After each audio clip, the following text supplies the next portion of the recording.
Di suatu sore, setelah seharian menghabiskan waktu di sekolah, Niskala berjalan memasuki rumah kediaman keluarga di Wijaya. Membenci fakta bahwa pada akhirnya dia kembali ke sini. Semua hal yang berada di rumah ini membuatnya begitu gila, stres, dan muak dalam satu waktu. Rumah yang seharusnya menjadi tempat pulang bagi semua orang, namun itu tidak berlaku pada Niskala. Tiba-tiba, bagaimana jilemu? Sebuah suara yang seharusnya tidak dia dengar memasuki indera pendengarannya. Sesuai apa tak Ji? Bagus Pale, pergi kau belajar. Kau jadi apa kalau jelek nilaimu? Iya. Pukul 7 malam, waktunya untuk keluarga kecil itu berkumpul di ruang makan menyantap hidangan bersama. Meski begitu, atmosfer di antara mereka tidak pernah menciptakan keharmonisan. Gimana Ji persiapan masuk? Lancar juga. Berharap Kak bagus semua nilaimu di semua mata pelajaran. Iya, nanti saya usahakan. Mau kemana? Enggak, ke kamar kok belajar.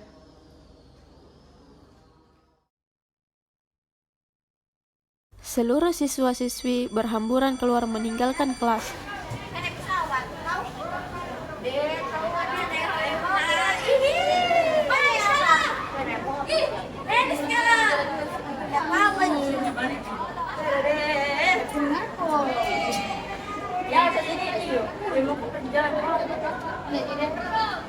Kenapa? Pas mau belajar toh? Kita nggak tahu. Kenapa bertanya? Tapi kayak dia belajar terus. Kayak itu mata mau Indonesia. Tinggi lagi senyum-senyum. Belajar memang. Enggak, begini. Pokoknya toh malam ini, detik ini harus kau ikut keluar sama kita. Iya betul. Yo. Ayo bener.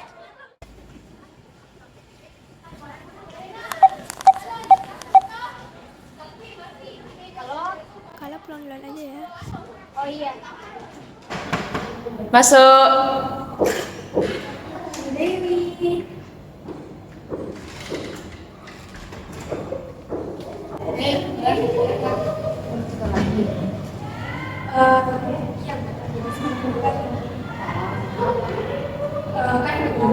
Bukan lagi kelas jadi kayak bakalan juga nggak pasti datang ke sini bercerita jadi sebenarnya capek kok tapi pada kamu seperti itu banyak kayak capek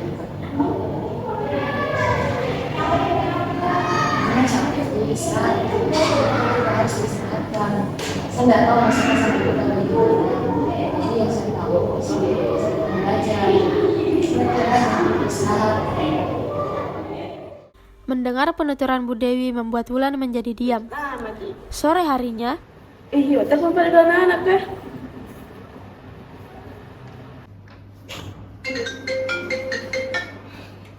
Halo? Halo. Kalian bisa jago malam ini tuh? Iyo. Kau tuh juga mau kemana? Enggak. Guys, nggak bisa ke malam ini. Ada acara bapakku. Bisa ke besok? Besok? Iyo, besok mau pade. Kan terakhir juga hari ulangan besok. Bah, mau kemana memang? Ke kafe bagi saya deh. Sore-sore aja tuh. Oh iya pade, jam 4 nah. 4 sore. Iya, bisa di Wijaya. Wih, jemput kan lah.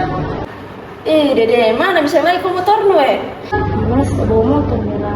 Jemput mas aja. Iya. kenapa kalian? Kak, kakak keluar nah. Oke. Ada mama? Katanya tadi pergi arisan. Oh, tanya Mena bilang mau kak keluar kerja tugas. Sip. Oke, dadah.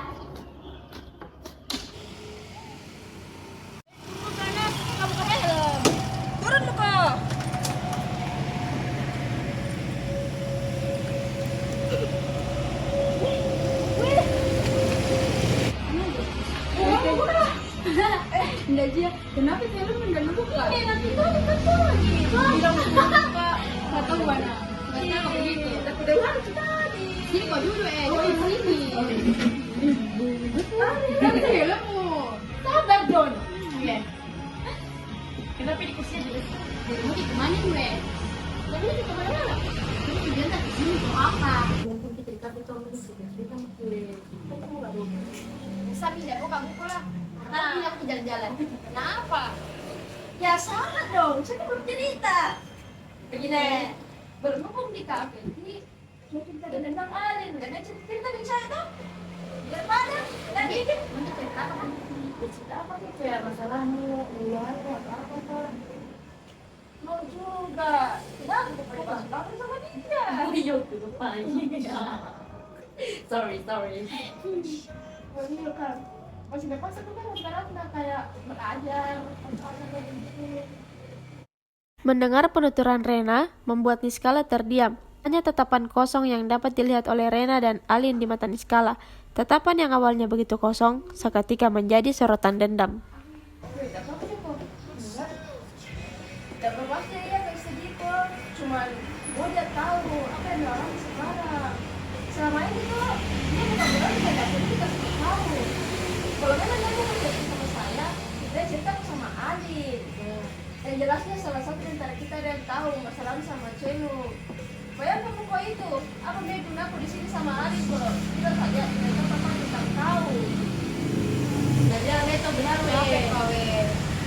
Harus selalu ikuti maunya hatiku. Kayak tertekan kak di rumah. Kayak nilai ulanganku tuh harus sempurna. Kayak harus betul-betul 100. Supaya bagus nilaiku, sempurna nilaiku. Itu saja KCku mau UAS. Nah pasti otomatis kan bilang macam begini. Harus kok sempurna di semua mapel. Bilang begitu KCku tuh. Di sini KCku otomatis harus dimulai diri supaya ini nilainya. Jadi kayak kasihannya dia saja di rumah stres, apalagi saya kayak ditekan sekali ki. Bukannya jawaban yang ia dapatkan, melainkan sebuah gelengan. Dapat diartikan jika Alin melihat sebuah kesedihan terpancar di mata Niskala. Hari-hari telah berlalu. Semenjak kejadian di kafe itu membuat Niskala menjadi sering menghabiskan waktunya bersama Reina dan Alin. Namun tak berlangsung lama. Dari mana kok? Harusnya belajar kok, bukan keluyuran keluar. Mau kok jadi apa? Dasar anak kurang ajar. Mama stop! Apa aku berintah-perintah kak? Tidak memang aku perintah-perintah ki. Tapi selama ini sudah tegas sekali kisah kita anak-anak tak. Lagian ini sekarang selalu Jina turuti perintah tak. Apa salahnya kalau sekali-sekali dia pergi sama teman-temannya lepas tawa. Kalau memang mau kini turuti perintah tak, bakalan saya turuti ji. Setidaknya lepasin saya ini skala. Jangan kebanyakan ngomong semua. Dari yang bisa bebas. Ingat kok. Kenapa jika Tidak kak. mau aku bantu kompres?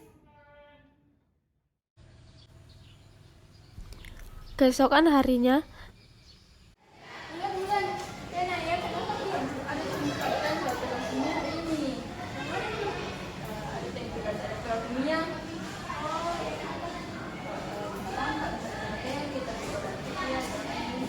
Bisa aja ya, masih di mana? Juga masih di mana?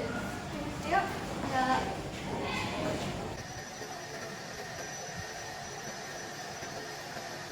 jadi begini Naya, apa?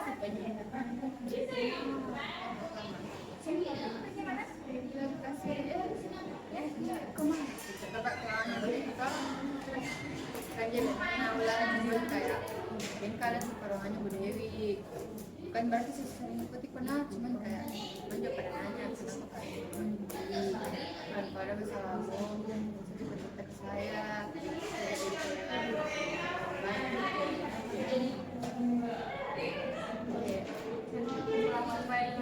Kasih, bye.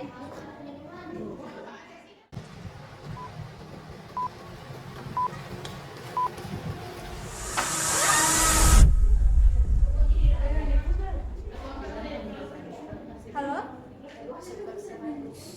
sore dengan Belanda di Wijaya Iya, sih. maaf menghubungi datang pada setengah skala baru saja bicara kita dan kami segera membawa pasien ke Rumah sakit mana? rumah sakit Anda datang ke rumah sakit general. semua pikiran Wulan hanya tertuju pada sang adik. Sampainya di rumah sakit, Wulan bergegas menuju ruang UGD, bertepatan selesainya dokter menangani Niskala. Gimana kondisi adik saya, Dok? Saat ini pasien mengalami pendarahan dan luka dalam serta kerusakan pada jantung. Jika pihak keluarga berkenan, kami dapat menjalankan operasi transplantasi jantung, namun kami membutuhkan pendonor secepatnya. Adik saya bisa bertahan. Dikarenakan kondisinya parah, kemungkinan waktunya kurang dari 30 menit. Yang pasti kami membutuhkan pendonor secepatnya. Mendengar penuturan dokter, membuat Wulan jalan gontai keluar ruangan. Beberapa jam kemudian, sang ibu sangat terburu-buru mendatangi rumah sakit. Sesampainya di ruang operasi, Seketika, ia merasa lega saat tahu sang anak telah mendapatkan pendonor. 5 jam telah berlalu, seorang dokter keluar dari ruangan. Wanita yang tadinya terduduk gelisah seketika berdiri menghampiri dokter. Bagaimana keadaannya Niskala, dok? Alhamdulillah, pasien berhasil menjalankan operasi transplantasi jantung. Selanjutnya, pasien akan kami bawa ke ruang inap untuk perawatan pasca operasi.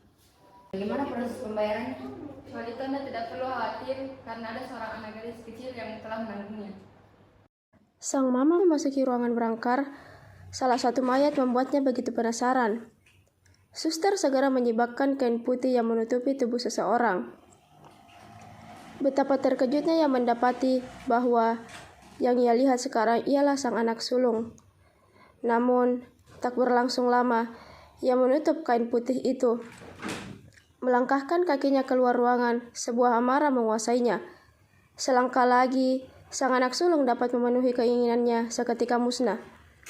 Apa yang ia harapkan selama ini menjadi hangus dalam sekejap karena menyelamatkan si bungsu. Sepekan pun berlalu. Di rumah, Niskala pun bertanya perihal keberadaan sang kakak. Bukannya menjawab, yang ada, sang mama hanya memberikannya secari kertas.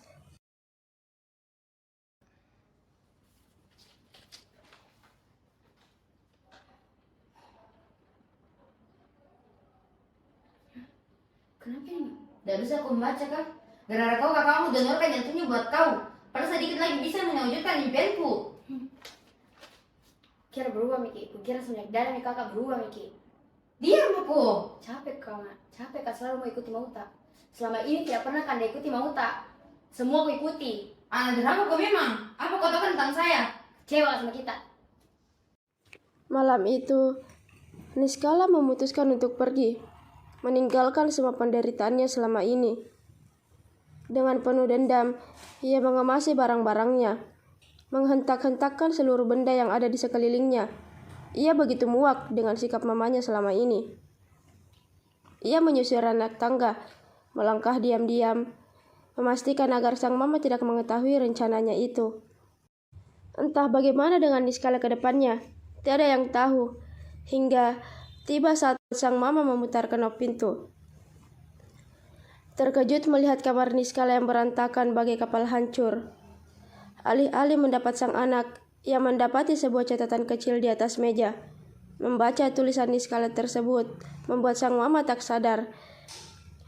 Terduduk dengan pandangan kosong, penyesalan baru terlintas di batinnya. Tentu saja, ia sadar akan 2 putrinya telah meninggalkannya akibat keegoisannya. Mungkin kalian sering mendengarnya, penyesalan selalu berada di akhir. Yap, itu betul. Dan sekarang, hal itu telah terjadi pada sang mama.